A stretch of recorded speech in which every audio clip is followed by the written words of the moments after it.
Having a camera travel along a path is a fairly common technique in 3D animation, especially when working on projects like an architectural walkthrough or maybe a drive through the mountains or speeding up and down a roller coaster track.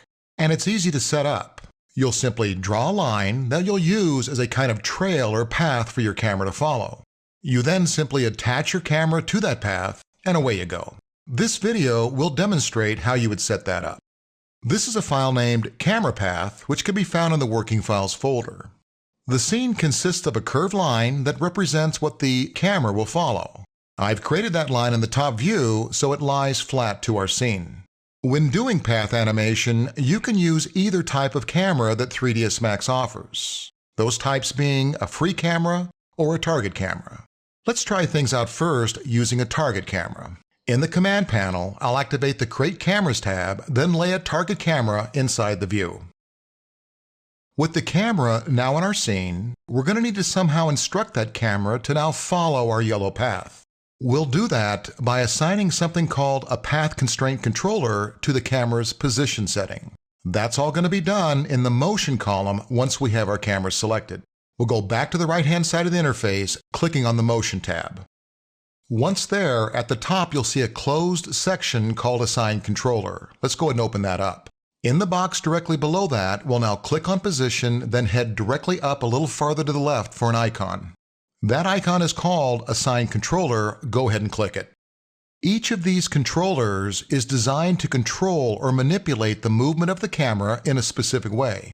The one we'll want to choose from the list is Path Constraint.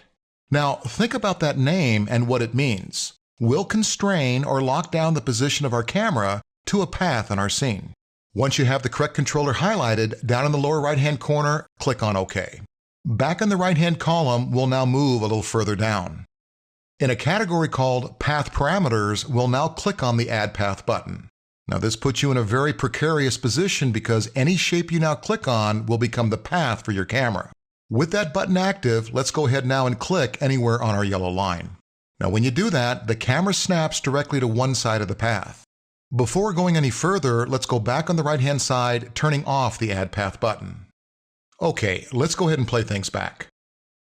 The camera, as instructed to do, follows the path that we've identified as its track. But because we used a target camera, you see that the camera, as it travels from one side of the line to the other, stays locked and looking in the direction of its target. And that's what we would expect, as it's how the target camera is designed to work. Now, sometimes that's exactly what you want, a camera focusing its eyes and staying locked onto a predetermined location. There's going to be other instances, though, where you want the camera to instead remain facing forward, looking in the direction of the path that it's on as opposed to its target. In situations like that, you'll instead want to use a free camera. Let's see how that differs. We'll first delete our target camera. To keep our free camera parallel to the ground, we'll need to create it in the front view. So let's go back to 4 views with the Alt-W shortcut, then create the camera in the front window. Once you're there, you can click anywhere on the screen. Okay, now let's go back to the top view full screen. Once we're in that position, with the camera selected, we'll head back to the Motion column. We'll return to the list, clicking on Position, then head to the icon just above that to the left. When the dialog opens, let's again choose the Path Constraint Controller. We'll then head back to the Path Parameters in the right-hand column, clicking on Add Path, then selecting the yellow line. Now once we've done that, let's go back to the right-hand side, turning off Add Path. Let's now see how this looks as we play things back. This time, the camera follows the path, but maintains its original orientation as it travels down the path. That orientation pointing up in our view. To change that, we've got just a quick adjustment. Back on the right, in the Path Parameters section, we'll go a little farther down, activating the Follow command. Let's again play back our timeline, and we'll see what that's done to change things up. As the camera travels down the path, it now spins or rotates to maintain its orientation. We can also adjust the actual direction it looks as it drives down the path. Way down at the bottom of the Modify settings, you'll see a control for axis. Having been set to the x-axis, we'll play things again. In essence, this keeps the camera looking 90 degrees to the side. Let's instead try the z-axis. Well, this still has the camera looking to its side, but now turned as if laying down. Let's try the y-axis and see how that looks. There you go, the camera following the path, looking always in a forward direction. Now, if you ever wanted to turn that around, like maybe being in a ski boat looking back at your skier, in the axis category, you'd want to activate the flip option. Now the camera is following the path, but looking in a backwards direction. I'm going to go ahead and turn flip off.